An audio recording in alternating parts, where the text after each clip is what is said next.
ஃப்ரெண்டோட் சினியர்களுக்கு வணக்கம். எடப்பாடி பழனிசாமி சிவி சண்முக டீமை ஒதுக்கி வச்சார். ஆனால் சிவி சண்முக டீமை திருப்பி என்ன பண்ணாங்க, பதிலுக்கு ஆப்படிக்கிற விதமா நாங்கள் எடப்பாடி பழனிசாமி ஒதுக்கி வைக்கிறோம் அப்படின்னு சொல்லிட்டு நியூஸே அதே போல நமது அம்மா இந்த பத்திரிகையிலிருந்து எடப்பாடி பழனிசாமி நியூஸ் ஒன்று கூட வரக்கூடாது, ஒரு அறிக்கையும் வரக்கூடாதுன்னு சொல்லிட்டு தனாலடியாக என்ன பண்ணாங்க, உத்தரவு கொடுத்தாங்க. ஸோ இதனால மீடியா பிளாட்ஃபார்ம் எடப்பாடி பழனிசாமிக்கு இல்லாமல் இருக்குது. ஏன்னா ஒரு மீடியா பிளாட்ஃபார்ம் அப்படின்றது பொதுமக்கள் ஈஸியாக வந்து என்ன பண்ணும், கனெக்ட் ஆகிட்டு. இப்போ உதாரணத்துக்கு ஒரு தனிநபர் இன்ஸ்டா இன்ஃப்ளூயன்சர் அப்படின்றாங்கல்ல, ஏன் அப்படின்னா அவங்க என்ன பண்ணுவாங்க, தன்னுடைய திறமைகளை வெளிக்காட்டுவாங்க. ஸோ இதனால ஃபாலோவர்ஸ் அதிகமாகும். நான் இன்ஸ்டா ப்ராப்ளம் தெரியுமா அப்படின்னு சொல்லிட்டு வெளியில வந்து என்ன பண்ணுவோம், பீத்திப்பாங்க. ஸோ அந்த மாதிரி ஒரு தனிநபருக்கே இந்த இன்ஸ்டாகிராம் சோஷியல் மீடியா பிளாட்ஃபார்ம் எந்த அளவுக்கு ஒரு உறுதுணையாக இருக்குது, அவங்களை எந்த அளவுக்கு உயர்த்துது.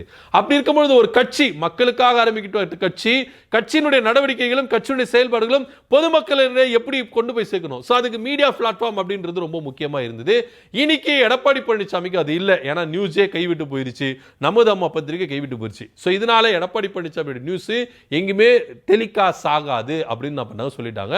ஸோ இதனால எடப்பாடி பழனிசாமி விரைந்து ஒரு நடவடிக்கை எடுக்க போறதா ஒரு அதிரடி தகவல். புதுசா அதிமுகவுக்குன்னு ஒரு சேனல், அதே போல அதிமுகவுக்குன்னு ஒரு பத்திரிகை. இது வந்து பாத்தீங்கன்னா யார் இங்க மாறினாலும் இதை பிரிக்க கூடாது. ஏன்னா இதுக்கு முன்னாடி ஜெய டிவி நமது எம்ஜிஆர் அப்படின்ற பத்திரிகை வந்து என்ன பண்ணிட்டாங்க, சசிகலா தரப்புக்கு போயிருச்சு. அதுக்கப்புறம் ஆரம்பிச்ச புரட்சி தலைவர் பத்திரிகை ஓபிஎஸ் எடுத்துட்டு போயிட்டாரு.